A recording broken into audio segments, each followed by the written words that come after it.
As we all know, James Stewart revolutionized this sport and made the scrub a common thing.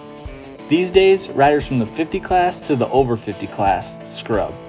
A big part of scrubbing the bike is just being comfortable. I always tell people that if you have to ask how to scrub or whip, you're probably not ready. But once you are, here's some tips that'll help you out. When James first started, he usually did it in a little different way than most do it now. When James would scrub, he would usually find a bump or a roller partway up the face, but not quite at the top, and then would preload the bike to start his scrub, and would have to lay the bike flat to even clear the top of the takeoff. That technique alone saved a ton of time, but the fact that he had to carry so much more speed up the jump and hit it faster just to clear the thing, it also saved time. Over the years, the technique has evolved, but since there isn't a bump on every jump face to throw a scrub like James, you should look for smooth lines to prevent the wheels from sliding out or the bike from being kicked. But scrubbing speed is not necessarily always about laying the bike flat. It can be taken in steps.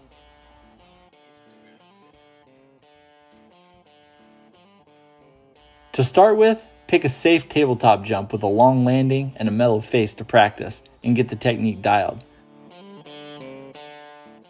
For a long time, I worked towards learning to scrub speed without getting sideways at all. My biggest benefit was that I had long legs. Although long legs aren't necessary, they make soaking up a jump so much easier. If you're learning on a good forgiving tabletop, try to see how fast you can hit it without even getting off the ground. When you're coming up to the jump, make sure you're standing with your knees slightly bent and in the attack position. Ideally, you want your knees to be bent by the time you get to the top of the lip. Just make sure not to let the bike come up and hit you in the rear so you don't get kicked over the bars. As you take off in the air, extend your legs back out and adjust your bike and body position for landing. If it's a taller, steeper landing, sometimes I'll keep my knees bent a little bit so I can straighten them and set the bike down exactly where I want on the downside. Once you get comfortable soaking up the jump as much as you can with your legs, then you take it a step further and start to lean the bike. Though you'll come towards the jump straight still, you'll go off the top at an angle as you lay your bike down and the tires start to slide. This also helps to keep the bike lower because it prevents the suspension from sending you upward but rebounding you to the side as you lay it down. When I'm on a longer, taller jump, I lean a little further back to the bike than I would probably recommend, mostly thanks to my long legs. Stay more towards the middle of the bike and in the attack position as you leave the jump. Looking at some of the pictures, I'm pretty amazed I've never caught my pants in the back of my fender.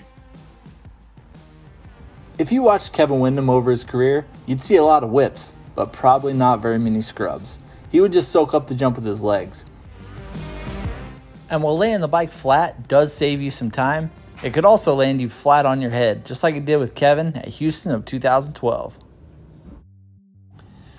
It's tough to tell exactly what happened there, but I do know from personal experience that if you scrub a jump and you're not on the balls of your feet with your heels down, your toe is very likely to catch the ground and get pulled off the bike.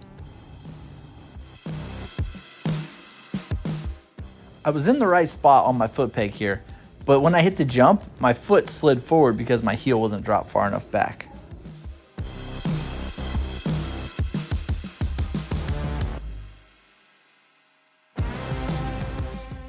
Scrubbing can also be done sitting down.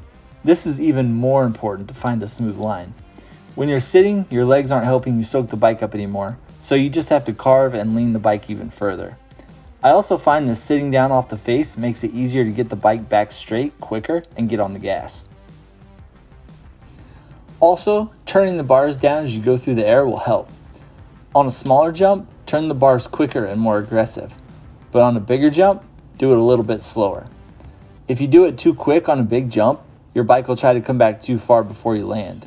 If you get to that point, you better be in good body positioning on the bike or you're going to be going for a ride. Also, the same as a whip. Revving a bike in the air will get that back wheel spinning faster and help you bring it back straight. No matter if you're sitting or standing, you scrub a jump with your lower body. Even when I lean so far back into the side to scrub standing up, as soon as I come off the lip, my hips and my lower body may stay twisted, but my upper body and my head always straighten back up. That's a very important part of bringing it back. Use your lower body, your legs, and your feet to almost twist the bike back straight. As I said before, the harder you scrub a jump, the more speed you'll have to carry into it so you don't case it. The time you save by scrubbing isn't just in the air. It's funny, I'll be riding at a track and I'll have a guy come over and say, hey, that whip was so sick that you did on that double. And I'm like, wait, there's not a whip jump out here. Like, I was scrubbing that jump, but I wasn't whipping it. But people a lot of times don't realize there's a difference between a scrub and a whip. When you get comfortable scrubbing, you may start doing it over jumps where you actually scrub too much and then you clip the top of the landing. This is when you use your legs by keeping them bent until you find the downside, then almost place the bike down on the landing where you want it. It may seem like a lot, but when you get it all down to one complete motion from start to finish, it's so smooth. Just remember, these things don't happen overnight. I've been practicing soaking up and scrubbing jumps for over 20 years, and I'm still learning every time I go out. So don't get down on yourself if you don't pick it up right away. It'll come with time. As always, hit me up on Instagram at BQ365 or comment below with any questions and I'll do my best to help you out. Also, let me know what you think of this video and if you'd like to see some more how-to videos.